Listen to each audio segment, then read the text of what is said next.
Welcome everyone to the National Indian Gaming Association's New Normal webcast, Election 2020 Post-Election Analysis with the National Indian Gaming Association Part 2. My name is Ashley Cope and I am the Marketing Manager, and I would just like to share a few housekeeping tips before we get started. All attendees are muted by default except for the speakers. If you have any questions during the webcast, please type your question into the question and answer box or the chat function. We will also have time for questions at the end. This live demo will also be recorded, so you can go back and watch again. The recording will be available tomorrow via email or on our website. Now, without further ado, we will turn over to Victor Rocha, Conference Chairman of the National Indian Gaming Association.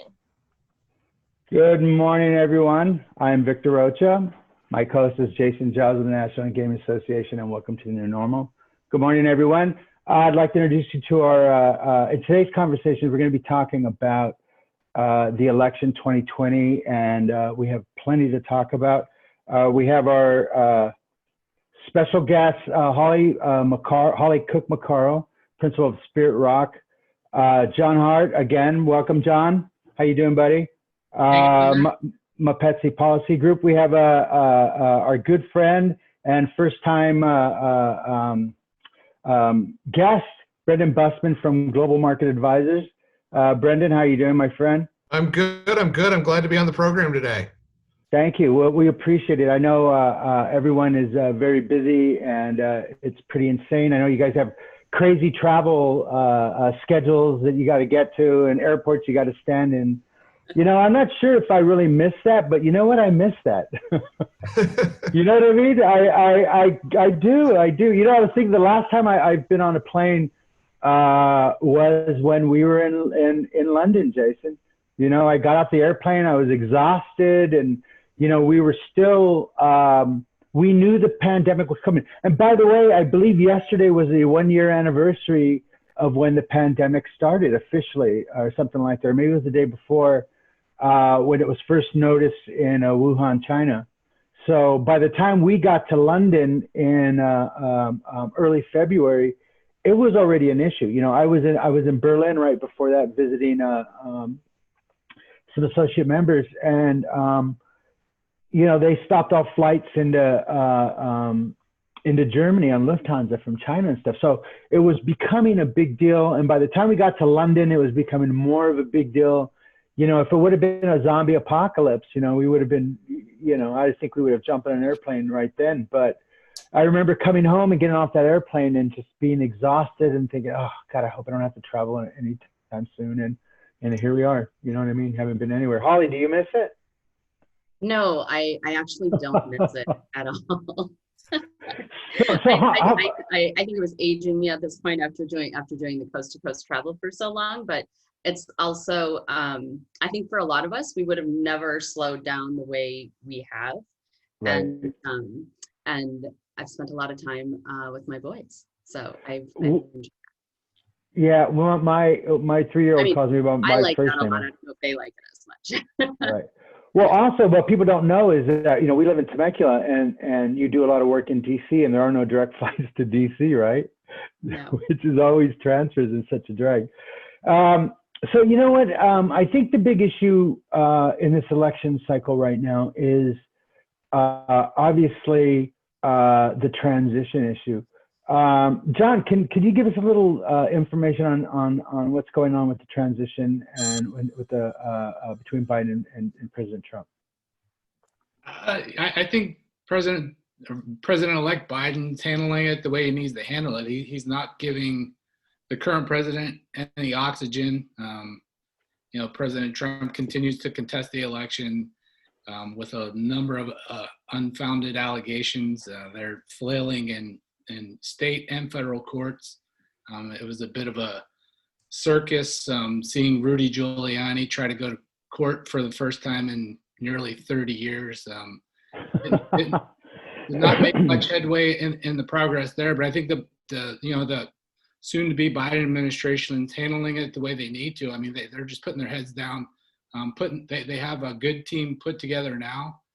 From Indian country's perspective, you know, we see a lot of good names. I think I don't know if we talked about it 2 weeks ago, but you know that now they have one of the co-chairs on their transition team is the current New Mexico Governor, Michelle Lujan Grisham, who has she's been a longtime champion of Indian country. She's done right by tribes as governor of New Mexico, and she was awesome to work with when she was a member of Congress prior to that. And on the Biden Interior transition team, we have former Assistant Secretary Kevin Washburn leading that team. So it's good to see somebody with an Indian Affairs focus looking over the transition for the Interior Department, which obviously oversees a lot more than just Indian Affairs. Also, Janie Hips on that team. She's a former director of the Office of Tribal Relations at USDA. Great background in Indian Affairs there. So, I mean, I think for Indian country, we're seeing some good things coming out of the transition teams there. Holly probably has a lot more insight as to, potential selections down the road, but, we're, it's always a DC parlor game this time of year, trying to guess who's going to be the top picks for whether it's Interior Secretary or Assistant Secretary for Indian Affairs and all the other spots that may open, who's going to land where. That's a big game. I think a lot of people are really, really excited to have a Department of Interior that will be responsive again to them. I think from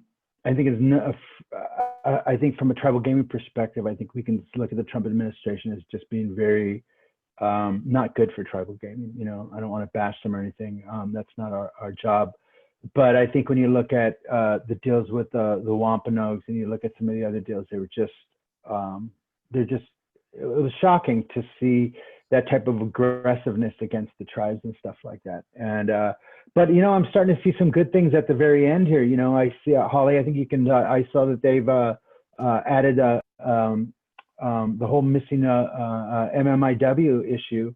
And that seems to be really wonderful to get some legs into that. And that was long overdue. So got to give credit where credit is due. But I think we all are really excited to see a new administration, someone's going to be more responsible to tribal gaming. Now, Holly, John says, he brings up a really good point. Like I said, last time, was it 8 years ago, when our friend Keith Harper got elevated to ambassador. And that was very excited. Ambassador Harper, do they call him now? I hear he actually has his kids call him that. That's what I've been told. But what are you hearing, Holly? How is it going to change under President-elect Biden for Indian country? Well, a couple things there. First, yes, I think you noted what I think is a strong finish, certainly in regards to the missing and murdered Indigenous women efforts and attention paid in the last couple of months by the Trump administration. And that is something that should be, and I think is, a bipartisan issue.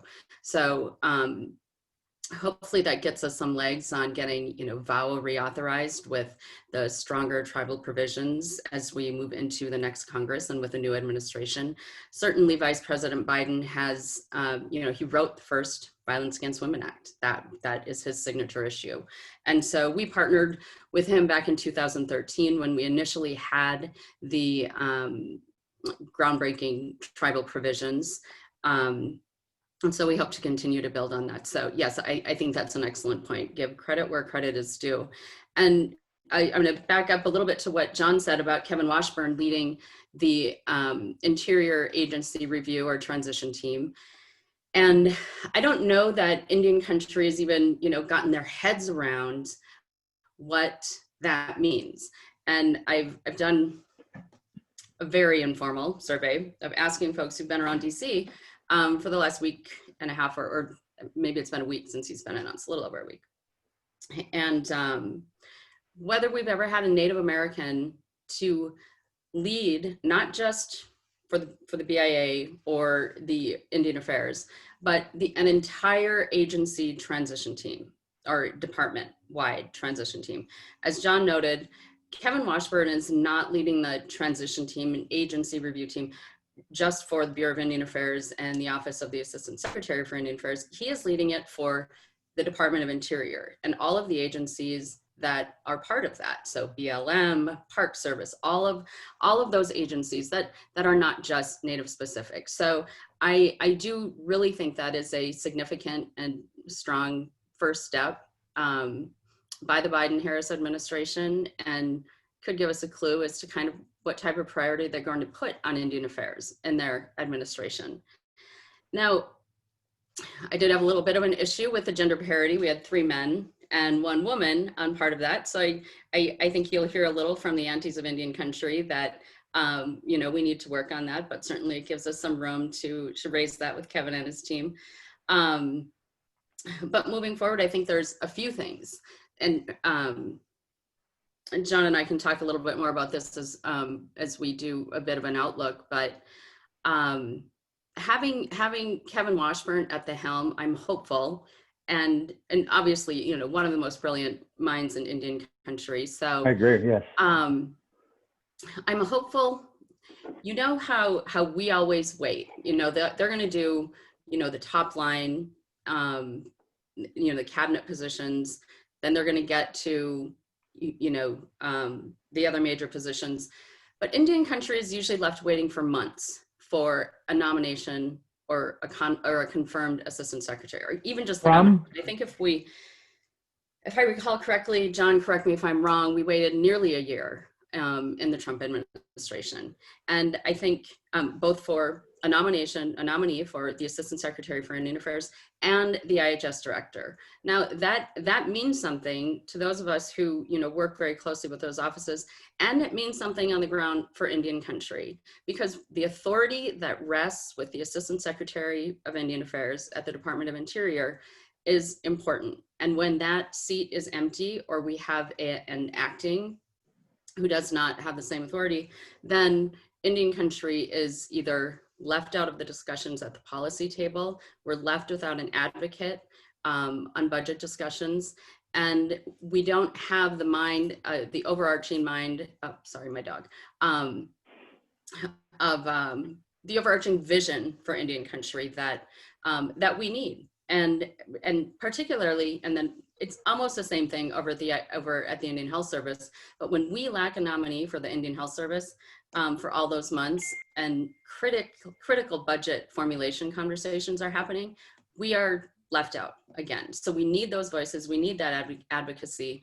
And I'm very hopeful that with Kevin Washburn at the helm of the Interior Transition Team, that priority is conveyed. I don't think we've been successful at doing that, but I also think we have a responsibility, both as advocates, and tribal leaders have that responsibility as well. You know, national orgs, you know, Jason, NIGA, NCI, and others have that responsibility as well, you know, to raise those issues in the coming weeks. So we've all, I think, got some work to do as we approach 12 noon on January 20th.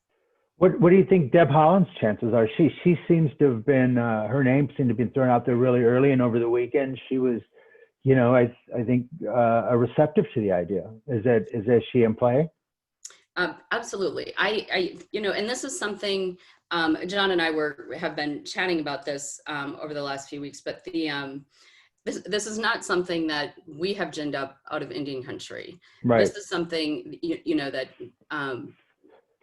Deb Haaland has broad support from the environmental community, the progressive community.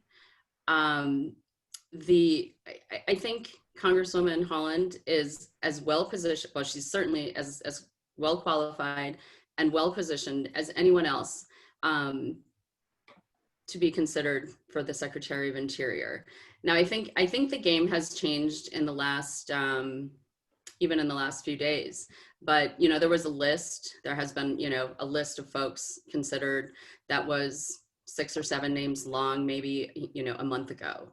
And I think that's really narrowed down to Senator Tom Udall, who certainly at the very top of the list as well, and has clearly expressed his interest, which I was surprised at in the press yesterday. So, and released a 6-page climate change document, which I thought, you know, was a little bit in response to the Enviros and the progressives coming out in support of Deb.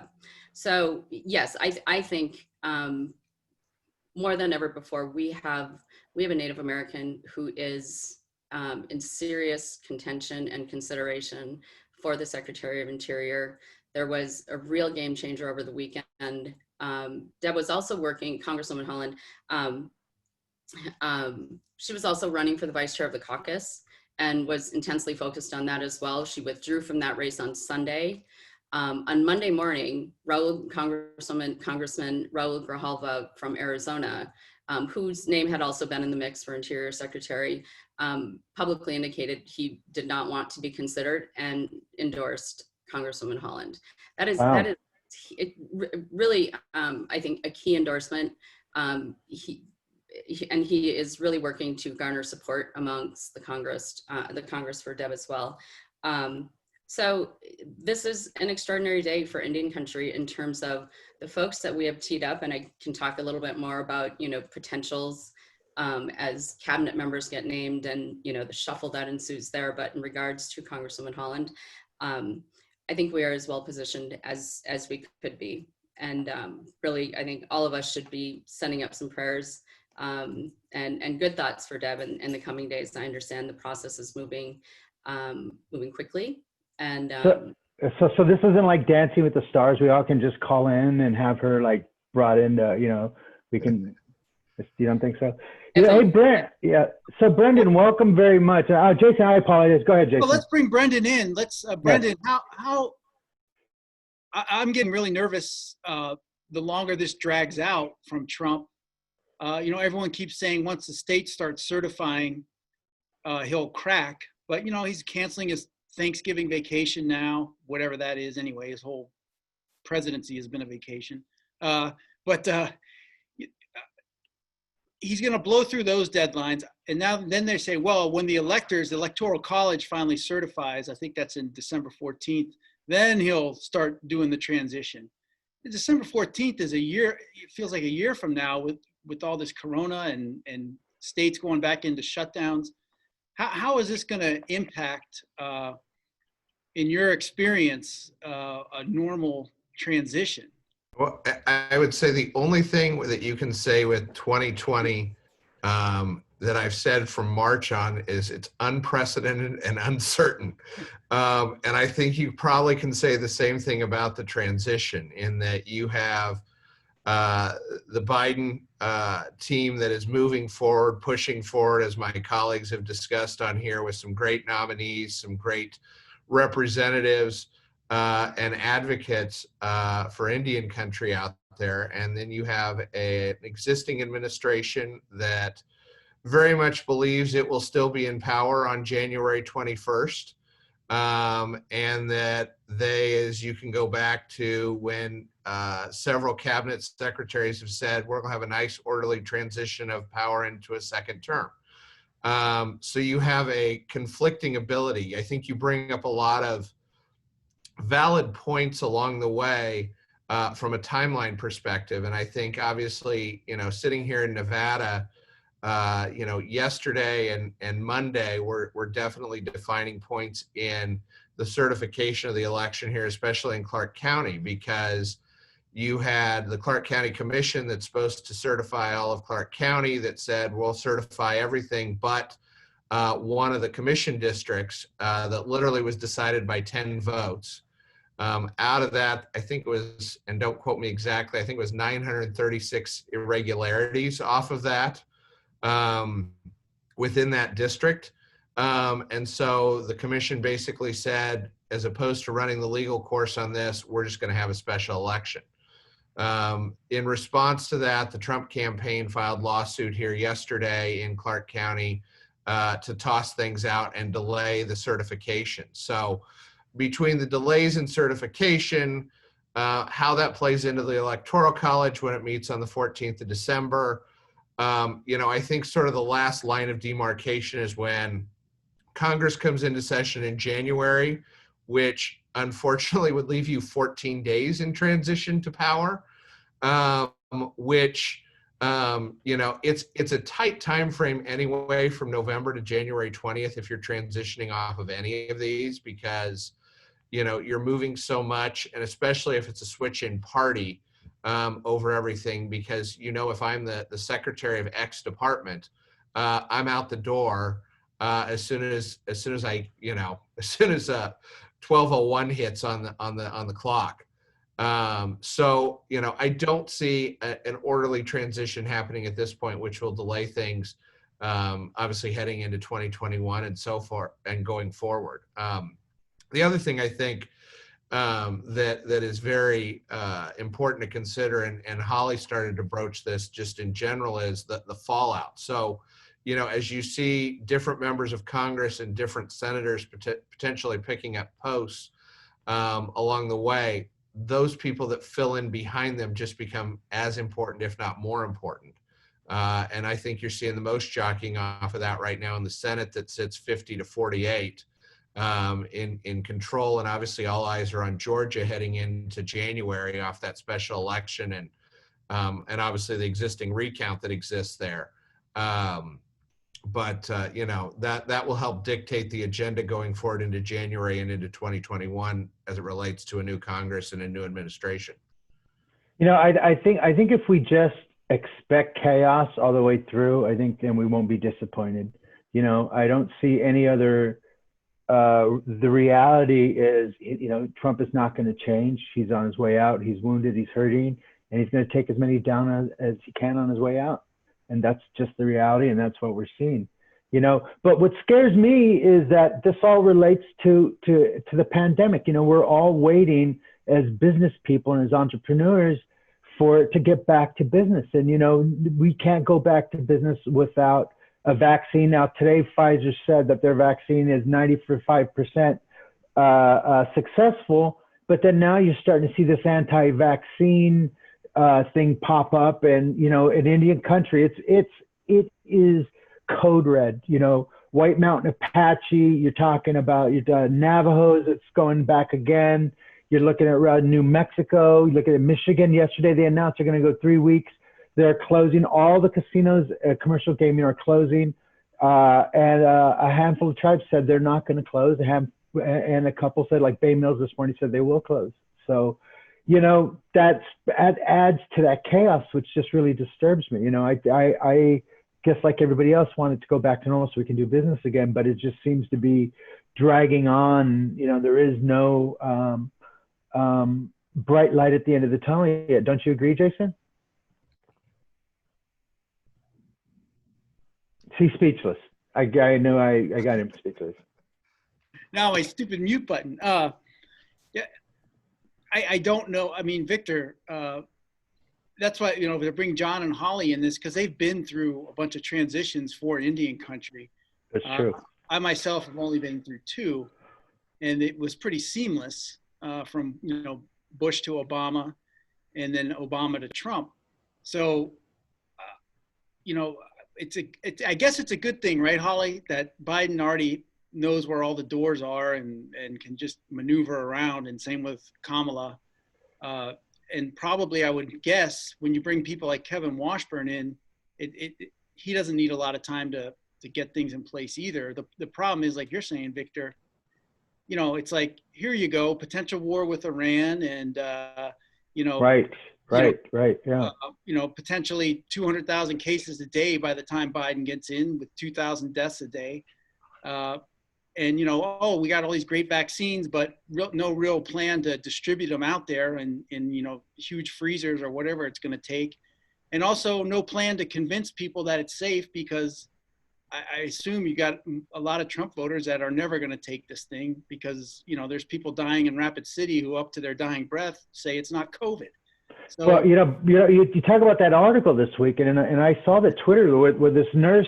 There's an article in the Washington Post, and if you go, and it's about a nurse talking about these people who are just on their deathbed, saying that COVID-19 isn't real, as they're gasping for air. The cognitive dissonance is just astounding to me, that people are not focusing on their health and the reality of it. And it's just, Donald Trump has done everything he can to politicize this health and issue. And and Brendan, I think you can address this. How bad is this for business? How long are we going to have to wait? We're looking at hotels now, we're closing. I mean, what's going on with the hotel industry? You know what I mean? Well, and Are we even going to have one? Well, I hope we do. Otherwise, it'll bring new meaning to living in the desert even more. The Charles Manson plan, right? I heard that before. You're heading into a time in Vegas anyway that you always have that less than higher volume, because December was always the time of, hey, we're bringing in the rodeo because we need to fill hotel rooms. We brought in the bowl game. We bring all those things. None of those things are coming back and this year. And you've also have, CES that was always the light at the end of the tunnel in January, when you had 160,000 of your friends show up to go look at the latest and coolest TV and every other gadget. And unfortunately, that's not going to happen. I know there's a number of hotels here that have said midweek they'll shut down or limit service along the way just because volumes aren't going to be there. And I think both you and Jason bring up valid points as it relates to, the vaccine of, we've had over the last 10 days, 2 good reports off of vaccines with 90+%, success rates. But then it's a matter of getting it into people, and people not only wanting to take it, but then distributing accordingly. And I think we saw a glimpse of how the Trump administration, at least initially said in the last debate, that said he was going to use the Army. But, when you have one that needs refrigeration at basically dry ice temperatures, and another one that doesn't, and one requires 2, and, a 1 and a booster when I say 2, and then one that just requires 1 shot, that you've got a lot of variables in there. And you've got people that are just going to say, I don't trust the government being able to do it. And I think that's on both sides, because while I think there's some that you brought up in South Dakota that, from the Washington Post article, that don't believe COVID exists, you've got a bunch of other people that have said, I'm not trusting any vaccine that Trump created. And it's not like he and Pfizer and, it's true. He sat in the lab and did it. But, right. You've got people on both sides. And that's why, it just speaks, I think, to, I'll call it the sadness that exists in our political system today, that it's just polarizing. And everybody just needs to take a step back and go, okay, how do we get back to ground zero so we can talk and have a normal conversation? And unfortunately, it continues to escalate. So that movie Idiocracy was a democracy. Was a documentary, right? could very well be. Yeah, because it's starting to feel like it too.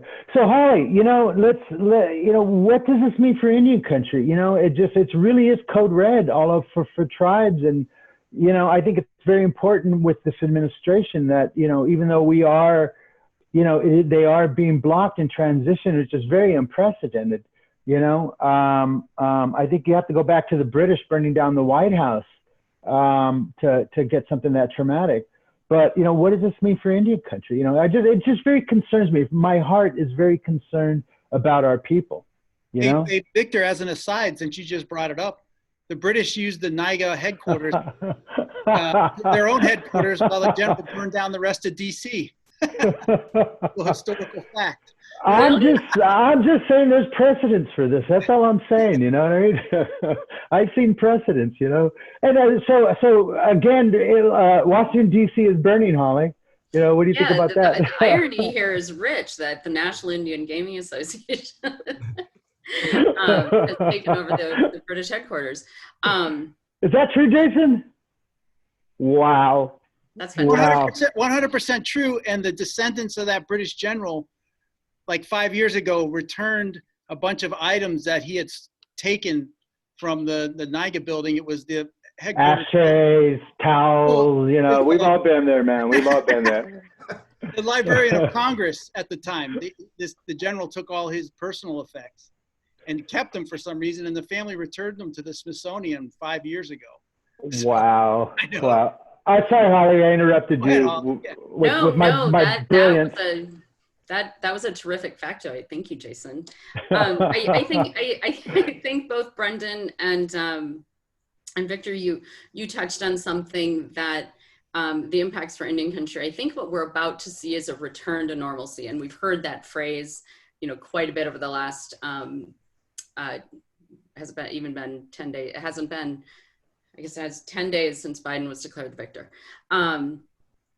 and looking back, and I was saying this to a couple of folks yesterday, that, you know, the last 4 years, they really could have been a lot worse for us. You know, I don't think that there was I mean, we had some certainly very poor decisions, like you mentioned, Victor, and Wampanoag on reversing the land into trust. We've had some other very self-serving decisions come out of special interest, non-Indian special interest, self-serving decisions come out of the department.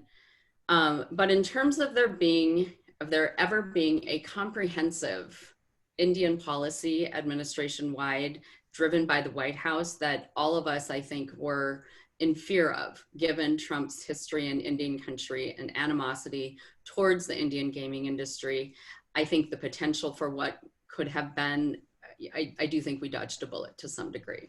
So going from there and looking forward, what are the impacts for Indian country? I think probably, you know, in the immediate, in these next few weeks, Kevin Washburn and his team, you know, last Monday, President Trump directed administration-wide a lack of cooperation. Do not cooperate with the Biden transition folks. And those are critical conversations. Usually, by law, there were agency teams formed back in the spring, and designated personnel to lead those teams at each department. And so those were formed, and those are the folks who usually prepare the briefs for a new administration. And then the new administration's transition heads, they you know, take that information and they begin to implement, you know, the Biden-Harris vision. So that lack of coordination is really, I mean, in addition to, you know, more broadly, the national security issues that have been identified and have really been discussed quite heavily in most of the mainstream media outlets. For Indian country, it means, you know, policy, action, personnel, all of that is going to be delayed because of that lack of coordination, and possibly critical briefings on ongoing issues. You know, that ramp up time where everybody figures out what, you know, where are we at on this issue? Where, you know, talking to the solicitor's office, talking to the career staff, all of those things that should be happening are at the end of the day going to result in just a complete slowing down on a number of actions for Indian country. You know, tribes are waiting for economic development reasons for fee to trust decisions, for instance. The centralization of those decisions could have an impact, all of those things. So as we move forward, all of the departments not having those, you know, and we shouldn't always be focused on interior. Agriculture has a huge amount of money that goes out into Indian country, and that I think we tend to forget to focus on. In fact, I'm so curious why Janie Hip is on the interior transition team and not on the ag team. And that's something I think we should probably, you know, we've made these giant steps forward in terms of having Native Americans either on the transition team, now leading. Now we need to make sure that we're having those conversations pre-election, and to have Native Americans not just on Interior's transition team, but on a number of them throughout the administration. So we will see those impacts. As John noted, there are critical conversations that aren't happening. You know, one of the things that I've noticed that's been really interesting about this transition team is that he's really coming down as we knew he would as a moderate. You know, I mean, I've already seen some complaints on the left that the people he's picking for Interior and dealing with mineral and gas issues and stuff are a lot more middle of the road, you know what I mean? And so I think Biden will be walking that road so that, you know, he wants to make sure that people don't perceive him as a radical leftist, which he never has been, as we all know. You know, but probably referring to Congressman Cedric Richmond, who just joined. Yes. Because we don't have any Interior appointments yet, but Congressman Richmond, who from Maryland, was announced as the director of the Office of Public Engagement at the White House yesterday, and yes, and received some criticism for his ties to big oil. and Julie Rodriguez, who is going to be probably the, the face that most of Indian country sees as in intergovernmental affairs. She was also announced yesterday. A little less fanfare, a little less press, but critically, she's somewhat familiar with Indian country. She worked for Senator Harris on her presidential campaign and her Senate campaign, and in I 90% sure memory serves that she also worked in her Senate office. But Julie has worked with tribal leaders in the state of California before, does have some experience and familiarity, and that is usually the office that Indian Affairs lands in at the White House as well. Go ahead, John. Real quick, and I don't, this is a question, I know I'm not the moderator, but I know that some in Indian country are hoping for kind of the restoration of that position in the White House that focuses solely on Indian affairs that Kim Teehee and Jody Gillette held. Holly, or I guess anybody, have you heard any indication from the Biden administration to be whether they would restore that position? I can answer that. Just kidding. Yeah, that's why Kevin Alice left NCI, right? Oh wow! He went there, didn't he? Wow. I bet Kevin. I bet Kevin just twitched somewhere and wherever he's at. He felt that one. I mean, that position, that the Biden, President-elect Biden's transition, they have indicated they are going to resume the White House Tribal Nations conferences. So it just makes sense that they would have somebody in the White House helping them spearhead those types of conferences when they do go.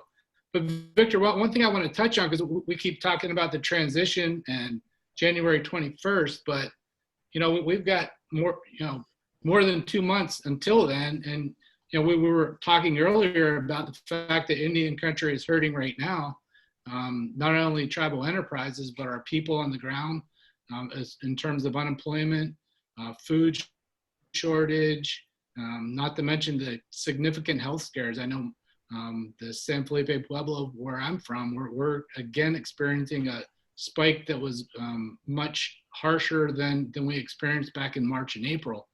So, a lot of tribal leaders and people in Indian country are looking at what can we do now. And here we have, a congressional lame duck session that's been ongoing, but there's been really not a lot of movement in terms of the next COVID package. And they really haven't done anything. This is the first week the House has been back. They're going to be out next week completely. And then they're going to come back in November 30th through right now, December 12, 13, 14. They may extend that out a week, but I know a lot of Indian country is focusing on, are we going to get another round of COVID relief? If not, and even if so, can we extend the current coronavirus relief fund? Can we extend the spending down of that money out? Because some tribes have a backlog because there were so many strings tied to those funds. We need to, I guess, relax the use of funds so tribes can more immediately address the local concerns that they have. So yeah, that has been a reoccurring issue. The tribes are talking about being tied down. Yeah, Holly, go ahead. John, I can answer your question about the appointments. There are a number of names that are floating around out there, but within the Biden-Harris platform and policy piece for Indian country, there was a commitment to name Native Americans to senior roles in the DPC, the Domestic Policy Council in the White House, where Kim Teehee was in the Obama administration, and also in the Office of Intergovernmental Affairs that I just mentioned, Julie Rodriguez would be heading up. And so it was both of those roles, which we saw, Jody Archambault in that role in IGA. So I think those are in the platform. Those are public statements. Now it's up to us to, hold their feet to the fire on those commitments. Wow. Jason, it's just, well, I'm curious. Yeah, go ahead, brother. Brendan, you brought it up to Brendan earlier, but, just this week, MGM and Las Vegas Sands said their hotels are closed Monday to Thursday. And, you know, that's a pretty big deal. I saw some of their occupancy rates anyway. So, you know, there was one day a couple of weeks ago where it was 9% occupancy rate on the Strip on like a Tuesday. Now, granted, you know, it's a Tuesday, but still, that's like almost no one's there.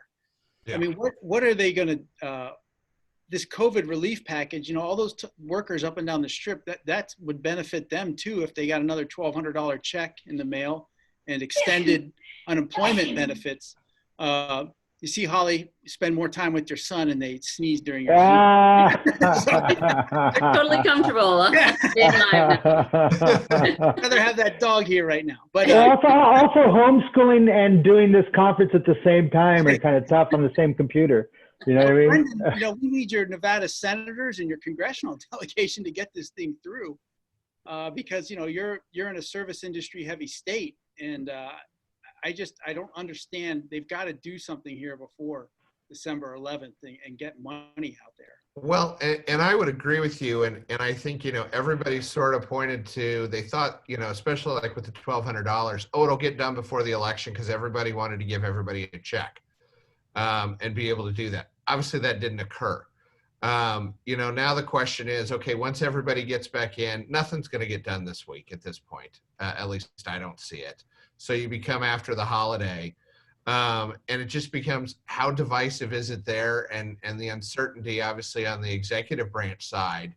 You know, you saw Trump tweet out earlier this week of Congress needs to do a focused package that hits certain categories, everything else, and then you've got the other side that I never thought I'd see in my lifetime, bills in the trillions, in giving a, you know, that as a total other than like a defense budget or something like that, but in a relief package. I just right now, and I'd love to hear what my colleagues have to say off this.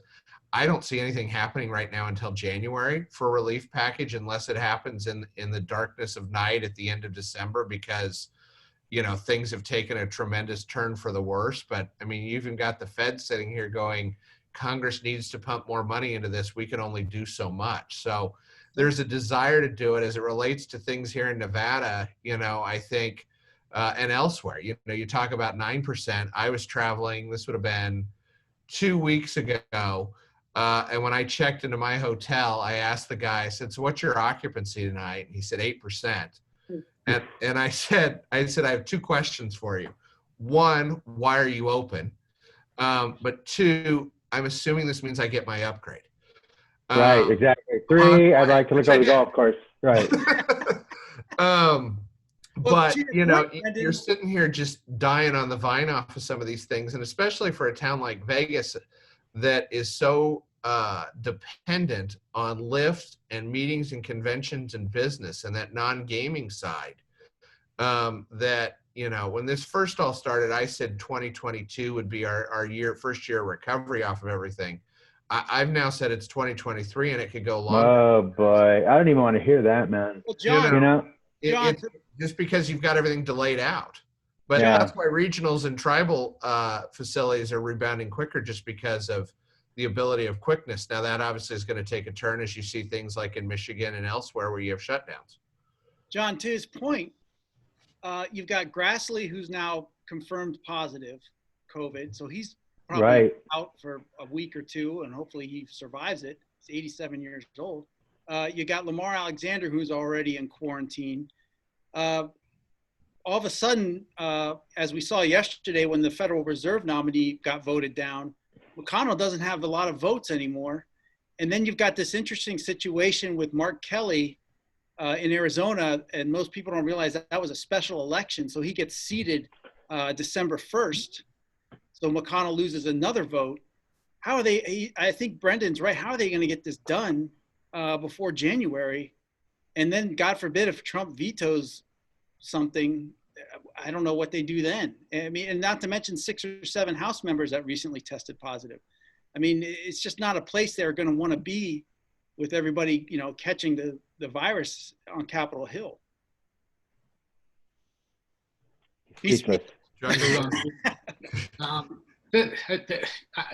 nobody wants to shut the government down. So they're going to have to do something on FY21 funding by December 11th.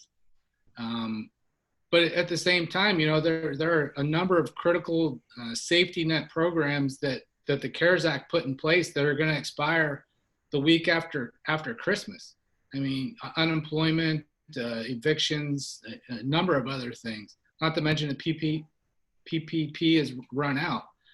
So there, I mean, you're right, Jason, that McConnell, he's lost some votes. Democrats will gain a vote on December 1st, but he still controls what comes to the floor. He's not going to bring anything to the floor that a majority of Republicans won't vote for.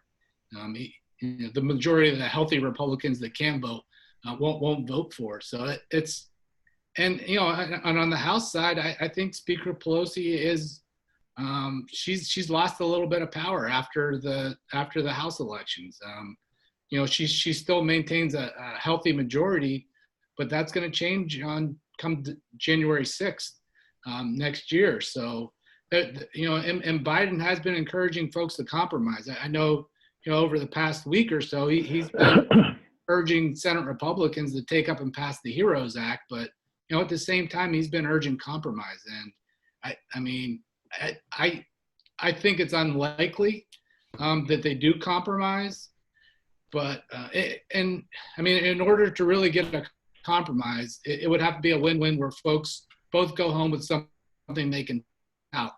McConnell's top ask in the next COVID relief package is liability protections, so that individuals can't bring coronavirus cases against businesses. Pelosi's top ask has been more funding for tribal, state, and local governments. So in order for those to both get through, it'll have to be a trimmed down coronavirus relief package that also agrees to liability protections. I don't see that happening. What the Republicans in the Senate are touting right now is a much more targeted relief package that'll be under $1 trillion.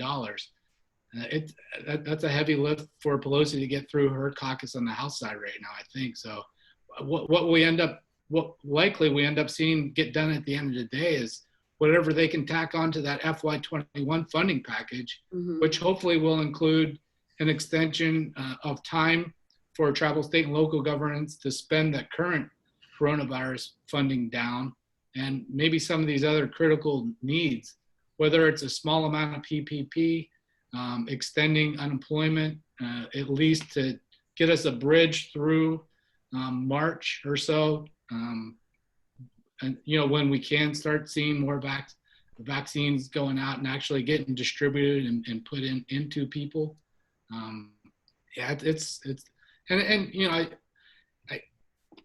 I think Brendan mentioned it too. The temperature is high right now, but in the coming 2 weeks, we're going to see a number of states start to certify their results. I think reality will start to set in, and the administration will come to the table, hopefully. What is it? Georgia's certification deadline is Friday. Pennsylvania's is Monday. Michigan is Monday. Arizona is November 30th, and I think Wisconsin, which could be contested in a recount. I think 5 o'clock is the deadline today, but their certification deadline is December 1st. So, and then $7.9 million to do a recount in Wisconsin. Yeah. John, go ahead, Holly, before I ask my next question. Go ahead. I know we're close to wrapping up here. I'll be a little bit of a devil's advocate to John's comment about the administration coming to the table. I think when it's all said and done and it's certified that he has lost the election, I think there's nothing to bring him to the table anymore. We haven't seen him in over a week. I think he is largely focused on contesting the election and not addressing the incredible surge in coronavirus cases that all these states are seeing. But he may, and I can't even get my head around what McConnell and other Republicans could say to him that would bring him to the table. We had a little dance yesterday where Pelosi and Schumer sent the letter over to McConnell urging him to come back to the table and begin discussions on the next relief package. But they apparently released it to the press before it actually got to McConnell. So, so it was all, is that how politics works? That's how yeah, politics it was all works? regarded as a bit of a farce and really for show. And that is bad form. But, even if they do come, as John said, if they, as these cases rise, as these, and they're doubling, by the week. And so as we see those unemployment, numbers rise, we're 10 days away from getting the next report. And then we, again, I think that will bring, House and Senate back. But we would be in danger of Trump vetoing everything at that point. I don't know. He has nothing to lose. He has nothing to compel him to bring him to the table. There's nothing in it for him. And that seems to be the major motivating factor behind this White House. Well, according to my Dr. Seuss theory, at the very end, he grows a heart. You know what I mean? And then we all have Christmas, and then, the story ends. So that's kind of, I'm waiting for him to grow the heart. I guess I'm still on the Grinch, but. Yeah. I'm an optimist. You know what I mean? I'm an optimist. All he needs Brendan, is reindeer antlers on her dog behind her. Well, listen, that's why I have a 5-year-old son in Halloween. I kept his Halloween costume, So, hey, Brendan, what, and before we wrap out, one of the interesting things is that, Las Vegas really seems to be, they really have like the great ideas, yet they haven't been really to implement them. The idea of doing the bubbles really came out of Vegas first, and the idea of doing rapid testing to have conferences are also coming out of Vegas. But they're ideas that I'm watching and trying to borrow myself, and yet it's just not really moving the needle in Vegas, is it? Well, it's not, and that's unfortunate because, I look at, as you talk about that, the first thing that comes to mind is when I was listening to the WIN conference call 2 weeks ago. And they talked about them putting in a $2 million lab in their facility just so they could do rapid testing. I mean, that's a significant commitment that not a lot of people across the country that run casinos can say, hey, I'm going to put in a lab to COVID test you as you walk in the door. Or make sure that I create that bubble amongst meetings and conventions. And it's been an interesting, I think part of it has been the political game over everything because, I think most people, even in the industry, and this brings up WIN again, is when, end of March of this year, when they released their initial report that said, here's all the things we're going to put in place to make people feel, safe.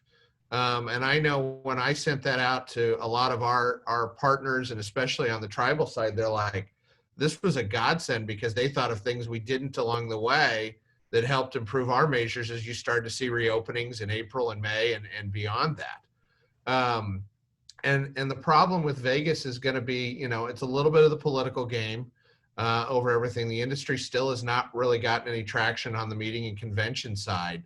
I mean, if you listen to all the earnings calls from this last time, most people are trying to save Q3 and Q4 when it comes to that side of the business that really fills the midweek over everything. And you still have a governor here that thinks if he turns on the spigot January 1, and granted that was a couple of weeks ago before cases started elevating, that they'll all come back. And I got asked by a reporter, I think it was last week, what's CES 2022 look like? And I said, I'm not even going to predict that because we got to see how this all plays out with case numbers and vaccine and everything else along the way. But, they've got a lot of good experiments that they can try here. It's just they haven't been able to do it because of lift and access and other events that we depend on. But I think it's a model for everybody else to what they can glean off of it and what they can implement in their own systems. Can't we just use those cool spacesuits like Elon Musk made? You know what I mean? We'd just all walk around in those things. That would be cool. Yeah. Well, it just, and I say that because, rapid testing seems to be the theory du jour, you know what I mean? And you saw it in the White House and you also saw it completely fail spectacularly, and now you're dealing with obviously a group of people that didn't want to wear masks and they put themselves in situations like that. But that was the whole concept was, everyone gets rapid testing. We know everyone that walks in and yet it still happens. So it just seems like we still have a long way to go in this industry before we get back to normal. And, this transition or this lack of transition is definitely not helping. I know for Indian country, it's very traumatic. And I think for Las Vegas, it's almost like, it's close to a death knell. You know what I mean? But it's a challenge when it comes to Vegas, and we're going to be challenged, for a long time here. But I know, one, the industry is resilient and will continue to plug away. I don't see it right now having to go through another shutdown, even with our cases rising. It's just a matter of, as Jason talked about the 9% midweek, it's hard to keep everybody moving at 9% when you're used to 90% over everything. Right. Right. But, we'll keep plugging away. But, I think those companies that have partnerships either with tribes or have regional casinos are going to be in much better shape than those dependent upon international destinations like Macau that still haven't seen a full recovery off of what they're doing because of the bubble they're creating within Macau. Well, and before we end, it's crazy when Sheldon Adelson wants to sell everything he has in Las Vegas and just move to Macau, or wherever he's going to move, Well, and don't count Sheldon out in the U.S. yet. I know there's rumblings they're trying to get something done in Texas, so don't count him out of the U.S. market yet. Right. Wow. Can you imagine what that'll be for Oklahoma, you guys, if Texas goes into gaming? So, listen, before I throw myself out the window for being so depressed, John, give me something optimistic to tell me before we go. Come on, you could do it, buddy. You could do it. That new haircut of yours. Yes, Steelers are 9-0. There you go. There you go. Yeah, thank you. Because I know what Jason's is going to be. Oh, wow. Does it smell musty? January 21st. I guess that's the best I can do. Yeah, thanks. That's the least effort you can do. I know too. So I appreciate that, John. I have something optimistic. Tell me something positive before I defenestrate myself out the window.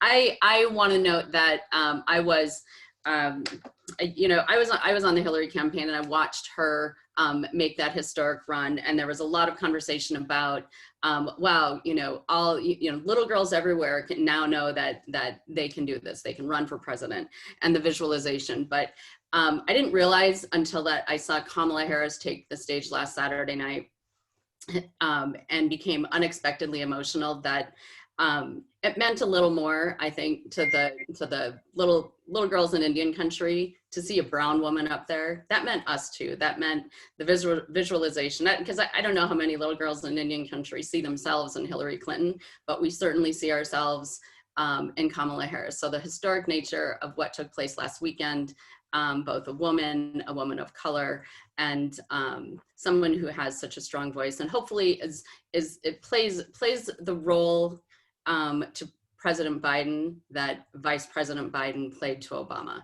And I think having that just immediate experience, and certainly the capabilities that Senator Harris or Vice President-elect Harris has bodes well for the historic nature. So I am optimistic, as John said, looking forward to 1201 on January 20th, I think, and when that transfer takes place. And so noting that for all the little girls in Indian country who now see themselves at the top of the ticket, it's a historic day.